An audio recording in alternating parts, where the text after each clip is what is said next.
ॐ सहनाववतु सहनौ भुनक्तु सह वीर्यं करवावहै तेजस्विनावधीतमस्तु मा विद्विषावहै।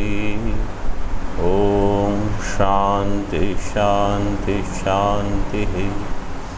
शङ्करं शङ्कराचार्यं केशवं बादरायणं सूत्रभाष्यकृतौ वन्दे भगवन्तौ पुनः पुनः। ईश्वरो गुरुरात्मेति मूर्तिभेदविभागिने व्योमवद्व्याप्तदेहाय दक्षिणामूर्तये नमः। ॐ शान्ति शान्ति शान्तिः। कठोपनिषद 14वां मंत्र भाष्य चल रहा था। नीचे से तृतीय पंक्ति।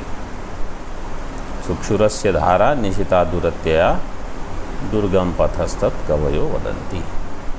क्षुरस्य धारा अग्रम निशिता, निशिता करते तीक्ष्णीकृता।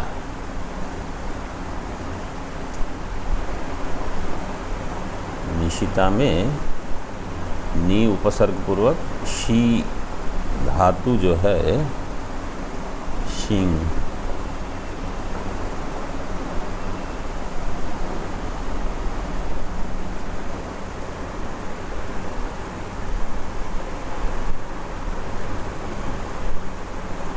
हाँ शीश हिंसायाम ये धातु होगी और उसका निष्ठा प्रत्यय करके निशिता तीक्ष्ण किया हुआ शी निशाने।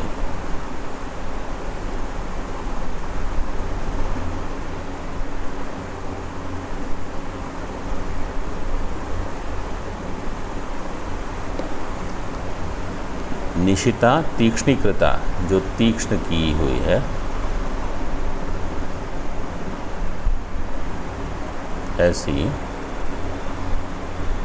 ऐसी क्षुरा उसकी धारा निशिता दुरत्यया।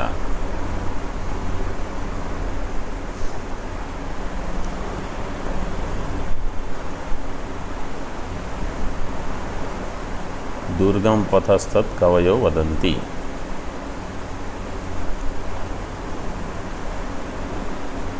दुरत्यया यथा सा पदभ्याम दुर्गमनीया तथा दुर्गम दुस्संपाद्यम इति एतत् पथः पंथानं तत्वज्ञानलक्षणं मार्गं कवयो मेधाविनः वदन्ति।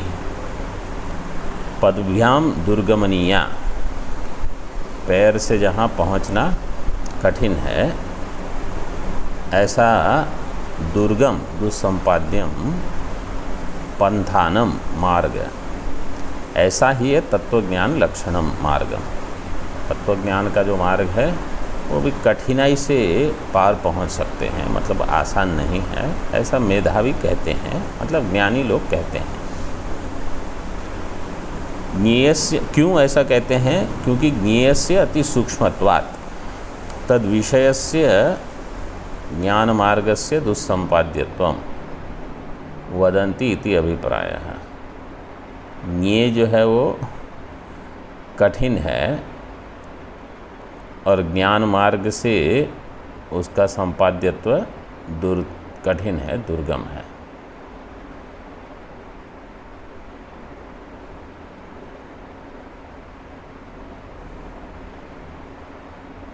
इति अभिप्रायः। अब अगले मंत्र की व्याख्या के पहले थोड़ा सूक्ष्मत्व क्या है, आत्मा का सूक्ष्मत्व वो थोड़ा बताते हैं। तत्कथम अति सूक्ष्मत्वम ज्ञेयस्य इत्युच्यते। ज्ञेय है आत्मा या ब्रह्म, उसका सूक्ष्मत्व कैसे है वो बताते हैं। टीका में देखो, यावद् यावद् गुणापचयस तावत् तावत् तारतम्येन सौक्ष्म्यं दृष्टं पृथिव्यादिषु। जैसे गुण का अपचय मतलब कम होते जाना। तावत तावत तारतम्य से सूक्ष्मता बढ़ती जाएगी। उपचय मतलब बढ़ना, अधिक होना, अपचय मतलब कम होना। तो जैसे जैसे गुण कम होते जाएंगे ऐसे पंचमहाभूत में सूक्ष्मत्व बढ़ता जाएगा। तारतम्येन सौक्ष्म्यम दृष्टम पृथिव्यादिषु। और परमात्मा में कैसा है? परमात्मनि तु गुणानाम अत्यंताभावात्, वहाँ तो गुण का अत्यंताभाव है, मतलब गुण है ही नहीं।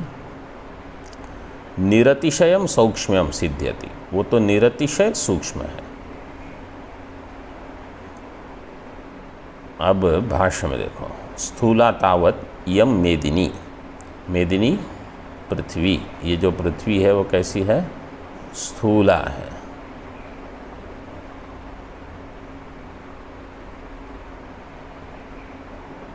एक मिनट है,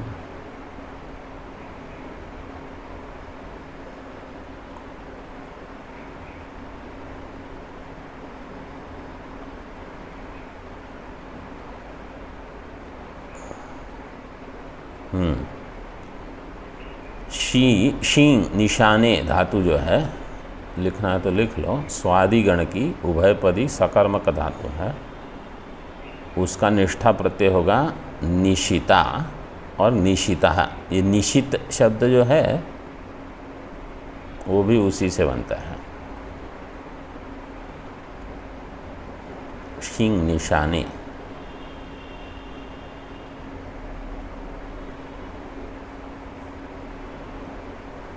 शिनोति शिनुता है, शिन्वंती, ऐसे धातु चलेगी लट लकार में।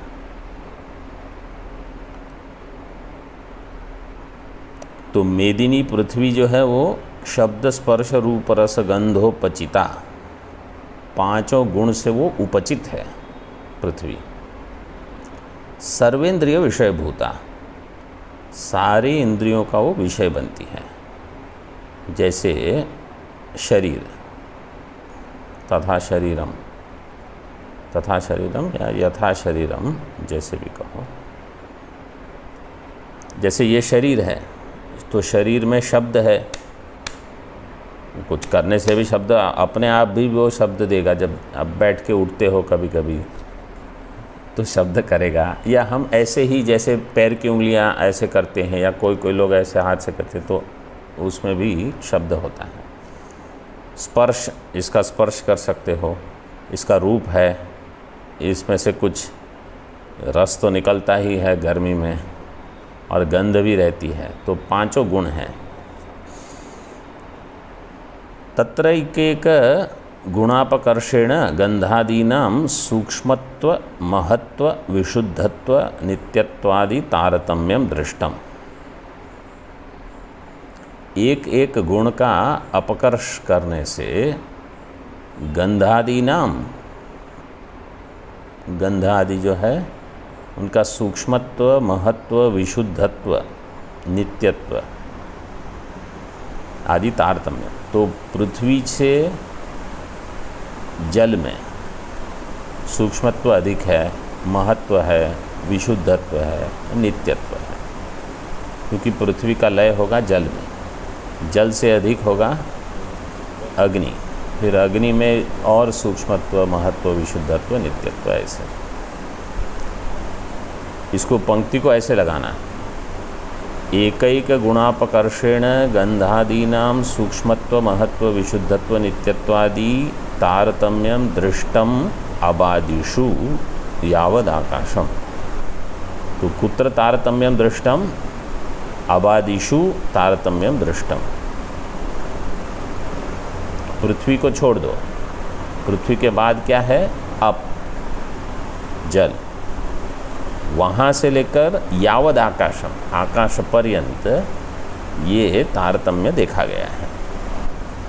इति ते गंधादयः सर्वे एव स्थूलत्वादि कारणाः शब्दान्ताः। ये गंधादि जो है सारे के सारे स्थूलत्वादि कारणाः, तो उन सब में क्या है? स्थूलत्व,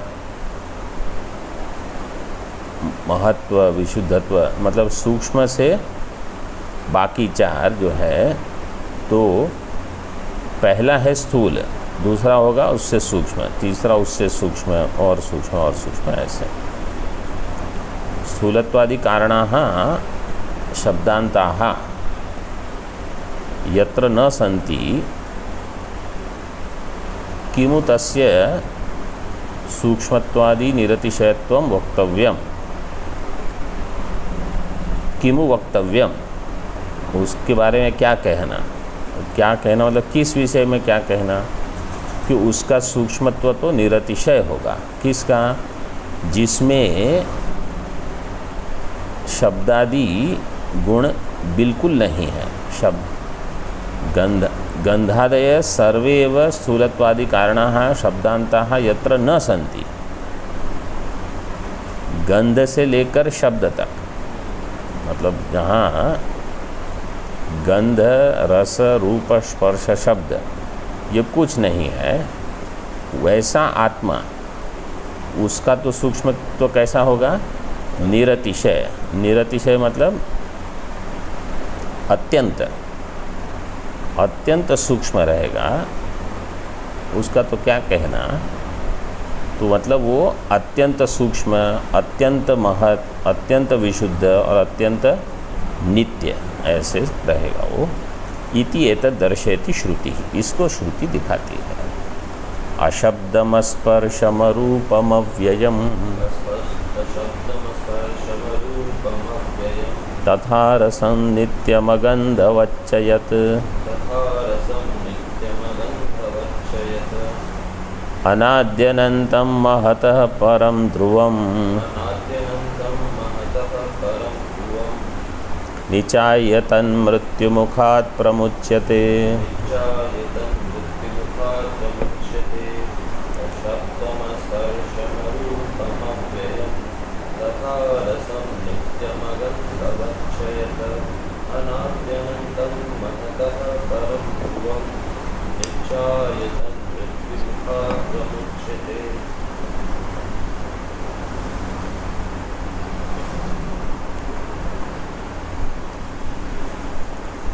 यत जो आत्मा है वो कैसा है? अशब्दम, अस्पर्शम, अरूपम, अव्ययम, अरसम, नित्यम अगंधवत च।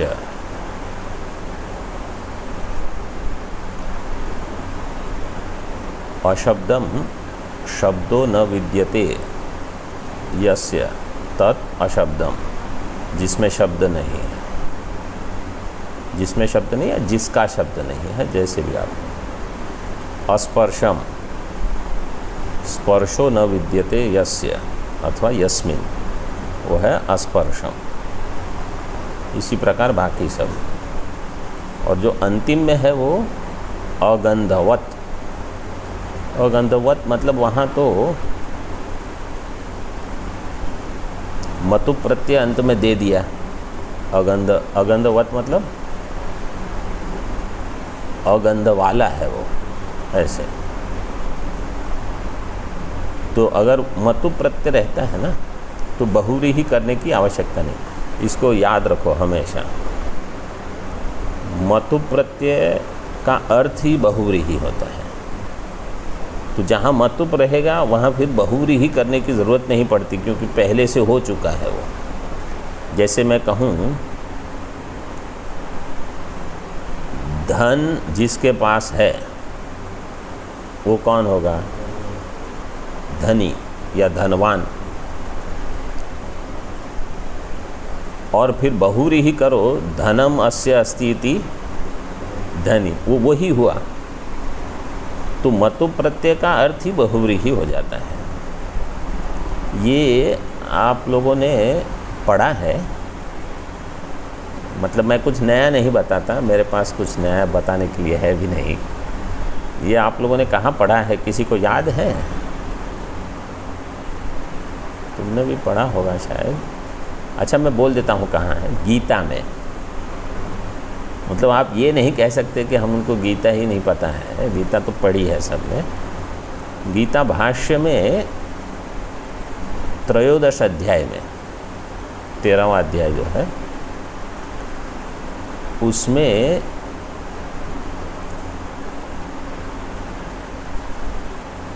ज्ञेयं यत्तत् प्रवक्ष्यामि यज्ञात्वा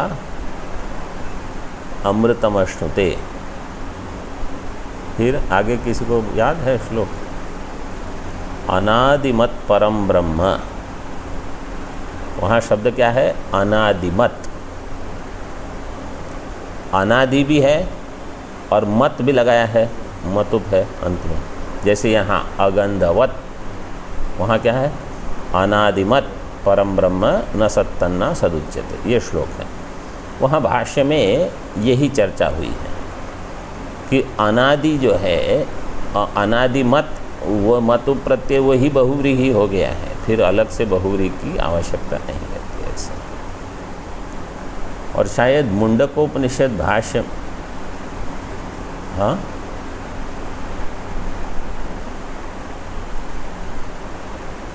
हाँ, बहुव्रीहिणा उक्ते अर्थे मतुपो अनर्थक्य,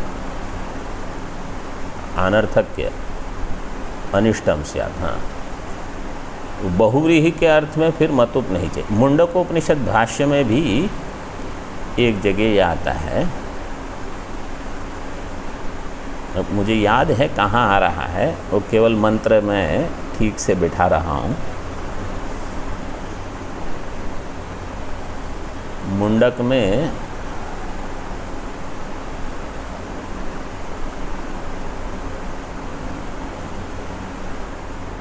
ठीक है, जब याद आ जाएगा तो बता दूंगा। लेकिन वहाँ कहने का प्रयोजन ये है कि बहुव्रीहि समास ही ये बता रहा है कि जो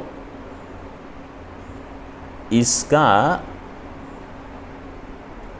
धर्मी है, जिसमें ये धर्म रहेगा, वो धर्मी का लक्षण बता रहे हैं बहुव्रीहि समास है। और मतु प्रत्यय बिल्कुल वही बताता है, तो इसलिए दोनों करने की ज़रूरत नहीं लगती। तो जब भी आप भाष्य पढ़ो तो ऐसे पढ़ो कि आपको याद रह जाए कि कहाँ क्या है, तो तब कहा जाएगा कि इन्होंने पढ़ा है। मतलब ऐसे पाठ में बैठे हो पीछे कि कुछ चल रहा है और हाँ हाँ हाँ और सोच रहे हो कि कब पूरा होगा, वो पढ़ाई नहीं होती फिर। तो ये तो तभी होगा जब आपने खुद ने इतनी मेहनत की है। जो पढ़ाने वाले मेहनत जितनी करते हैं, लगभग उतनी मेहनत करके आप बैठो, तब ये होता है।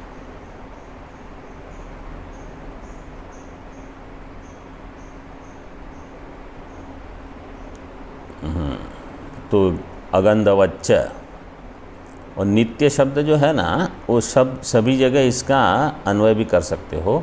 नित्यम अशब्दम, नित्यम अस्पर्शम, नित्यम अरूपम, ऐसे शायद ऐसे ही किया होगा। अनादि अनंतम, और कैसा है वो? यस्य आदिर न विद्यते इति अनादि, और अनंतम यस्य अंतम न विद्यते।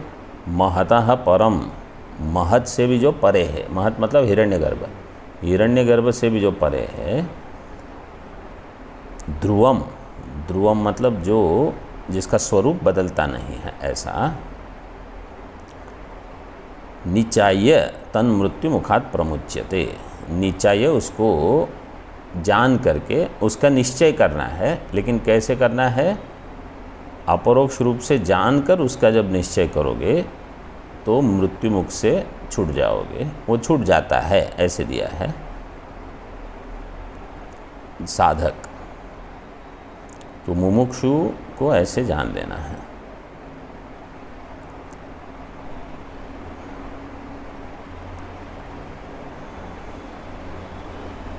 चाहिए तन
तो अभी मैं मुंडक में देख रहा हूँ कि मंत्र तुरंत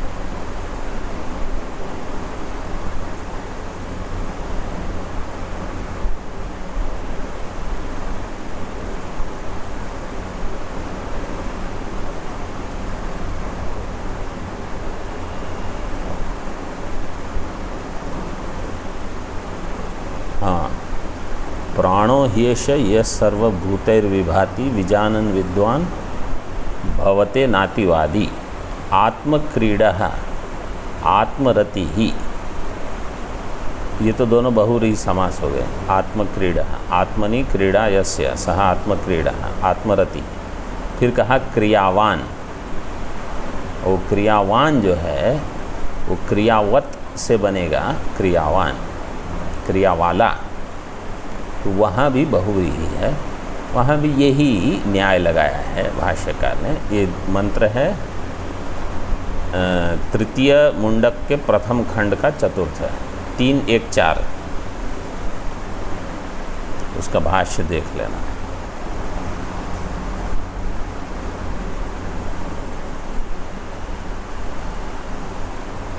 यहाँ देखो भाष्य में, अशब्दम अस्पर्शम अरूपम अव्ययम तथा रसम नित्यम अगंधवच्च यत्, जो कि ऐसा है अशब्दम अस्पर्शम इत्यादि।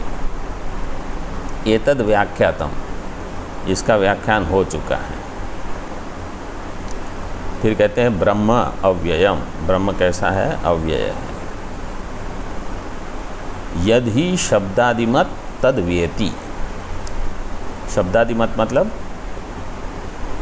शब्दादि गुण वाला, जो शब्दादि गुण वाला होता है उसका व्यय होता है। यहाँ भी मत उप कर दिया, शब्दादिमत मतलब शब्दादिमान जो है उसका व्यय होगा। क्यों? क्योंकि वो सगुण है।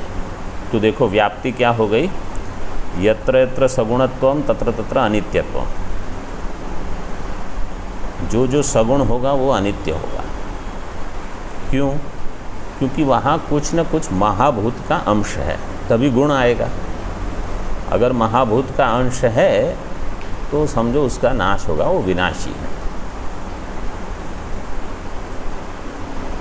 इदम तु अशब्दादिमत्वात् अव्ययम, ये कैसा है?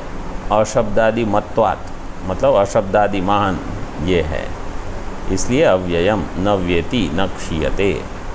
अतएव च नित्यम, इसलिए ये नित्यम है। यदि व्येति तद अनित्यम, जिसका व्यय होगा वो अनित्य होगा। इदम तो न व्येति अतो नित्यम, इसलिए ये नित्य है। इतश्च नित्यम, इतः इस कारण से भी वो नित्य है। क्यों? अनादि अविद्यमान आदि ही कारणम अस्य तदिदम अनादि। अनादि नपुंसक लिंग में है इसलिए अनादि हो गया, और अगर पुल्लिंग में होता तो अनादि ही विसर्ग लगा देते। तो जिसका आदि नहीं है मतलब जिसका कोई कारण नहीं है वो है अनादि। जिसका कारण नहीं है वो अनादि है। हम क्या सोचते हैं अनादि मतलब अनादिकाल से है, लेकिन अनादि क्यों है? क्योंकि इसका कोई कारण ही नहीं है, इसलिए ये सबसे पुराना है। ऐसे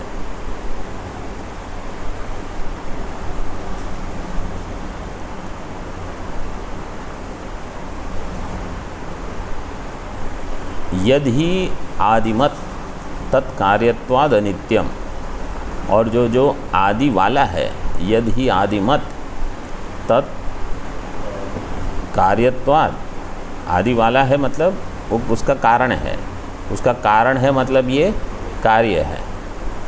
जिसका कारण है वो कार्य हो जाएगा, वो कार्य है इसलिए अनित्य है। यदि आदिमत तत्कार्यत्वात् अनित्यम, कारणे प्रलीयते, वो कारण में उसका लय हो जाएगा। यथा पृथिव्यादि। इदम तो सर्व कारणत्वात्, ये तो सबका कारण होने से आकार्यम, और अकार्यत्वात् नित्यम। न तस्य कारणम अस्ति यस्मिन प्रलीयते, इसका कोई कारण नहीं है जिसमें इसका लय होगा, ये ऐसा है।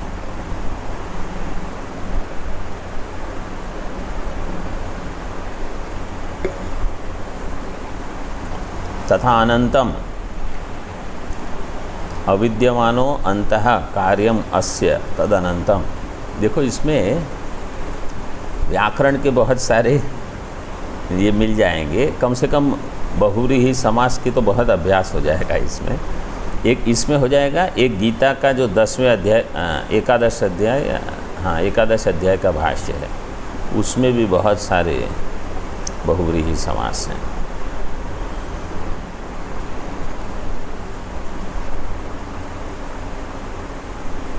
तथापि यथा कदल्यादेहे, कदली मतलब कदली क्या है?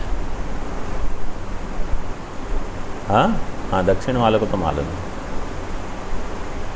प्लांटेन, हाँ, बनाना, उसको कदली फल बोलते हैं।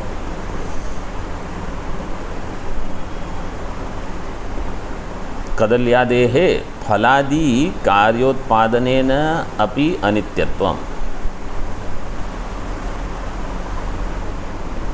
फलादि कार्य, जब केले में, केले के वो जो भी कहो उसका प्लांट, उसमें जब केले आ जाते हैं, एक बार निकले तो वो मर गया, ऐसा होता है, वो दिया है यहाँ। फलादि कार्य उत्पादनेन अपि अनित्यत्वम दृष्टम। तो फलादि कार्य का उत्पादन होने पर अनित्यत्व देखा जाता है। न च तथा अपि अंतवत्वम ब्रह्मणः। ये क्यों कहा? क्योंकि ब्रह्म का भी कार्य है, ऊपर बताया, सारा जगत उसी में लीन होगा।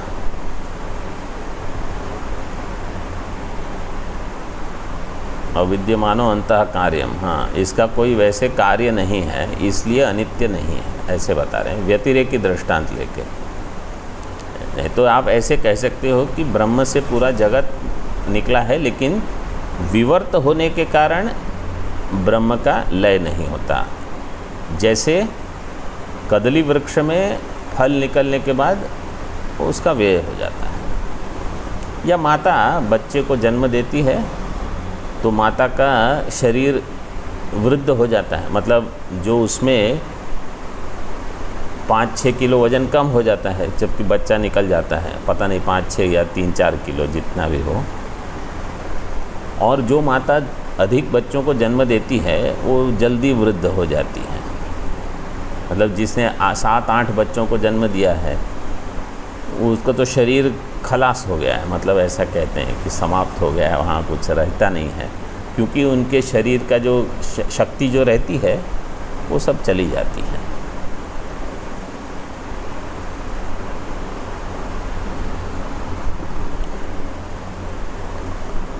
महतो महत्तत्वात् बुद्ध्याख्यात परम विलक्षणम नित्य विज्ञप्ति स्वरूपत्वात् सर्वसाक्षी ही सर्वभूतात्मत्वात् ब्रह्म।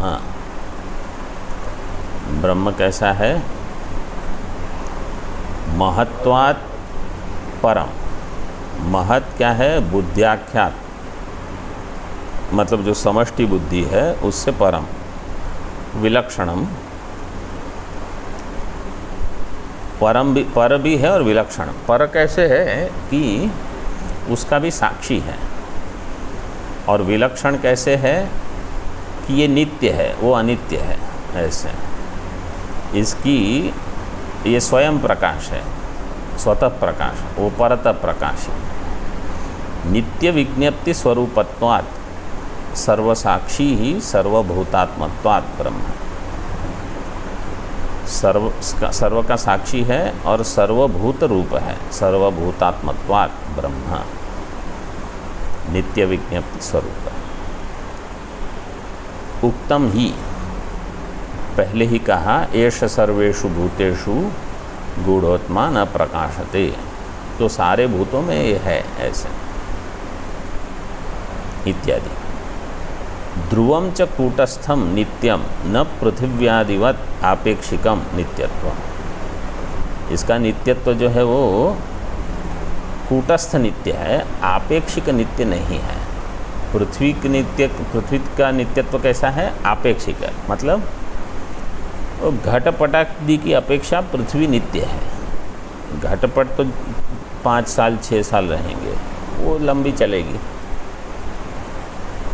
लेकिन वो भी अनित्य है। ब्रह्म आपेक्षिक नित्य नहीं है, निरपेक्ष नित्य है, कूटस्थ। अच्छा, पृथ्वी आदि में विकार होते रहेंगे, केवल ये बुद्धि बनी रहेगी, ये वही है, ये वही है, सेयम पृथ्वी। लेकिन कूटस्थ आत्मा ऐसा नहीं है, वो तो हमेशा बना रहता है कूटस्थ रूप से। तदेवं भूतम ब्रह्मात्मानं निचाय अवगम्य, इसको जान करके, मतलब निश्चय रूप से जानना है ऐसे। तम आत्मानं मृत्युमुखात् मृत्युगोचरात् अविद्या काम कर्म लक्षणात् प्रमुच्यते वियुज्यते। मृत्यु के मुख से वो छूट जाता है। मृत्यु का मुख क्या है? यहाँ मृत्यु का विषय है अविद्या काम कर्म। मृत्यु का विषय अविद्या काम कर्म, मतलब इसका अर्थ कैसे समझोगे? जो अविद्या काम कर्म के क्षेत्र में है वो सब अनित्य है, वो मृत्यु के मुख में जाएगा। तो जो अविद्या का कार्य है कामना, और कामना का कार्य कर्म, और कर्म का फल, ये सारा का सारा अनित्य है।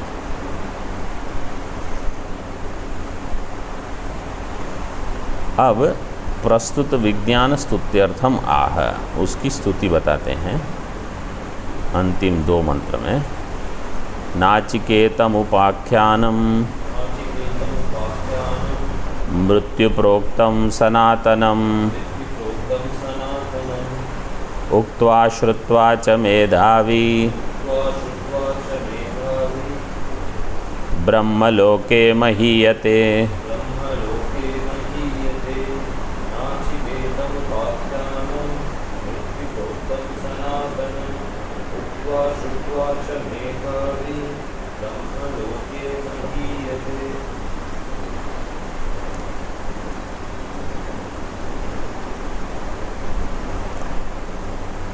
आत्मा का वर्णन हो गया। आत्मा का वर्णन शुरू किया द्वितीय वल्ली के 18वें मंत्र से,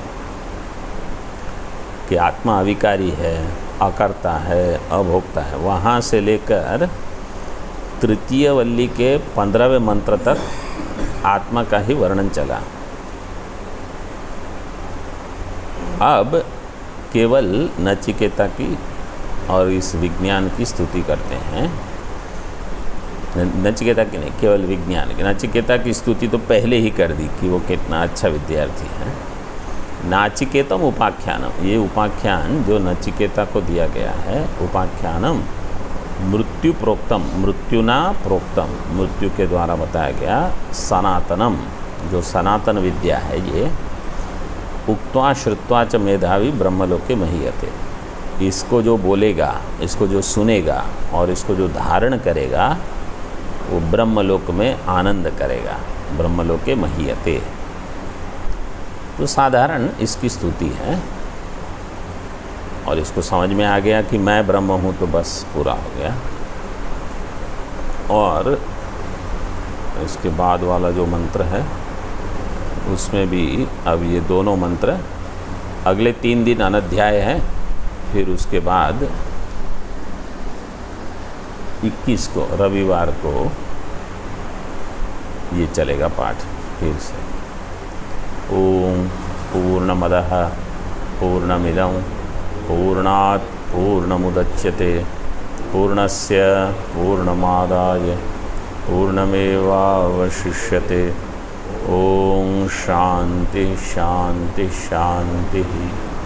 शंकरं शंकराचार्यं केशवं बादरायणं सूत्रभाष्यकृतौ वन्दे भगवन्तौ पुनः पुनः ईश्वरो गुरुरात्मेति मूर्तिभेदविभागिने व्योमवद्व्याप्तदेहाय दक्षिणामूर्तये नमः। ओम शांति शांति शांति।